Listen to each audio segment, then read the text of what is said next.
Hi, I'm in the kitchen, and I thought I'd get ahead of the game tonight for dinner.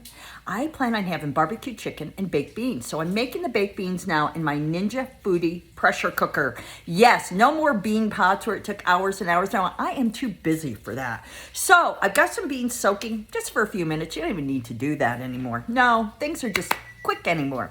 So I've got some chopped onion, minced jalapeno, minced garlic, and a chopped red pepper. I know I don't have any green pepper, and I'm going against the rules and the grain, but here I am doing it. And in the pot right now is a nice hunk of salt pork that I've chopped into half-inch pieces.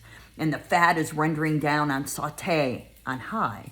And once that's done, throw in the vegetables, the tomato sauce, the beans, the molasses, the garlic powder, the onion powder, and all the salt and pepper and any other spices I think need to be in there. So this is going to be delicious. My cowboy is going to love it. Talk to you soon.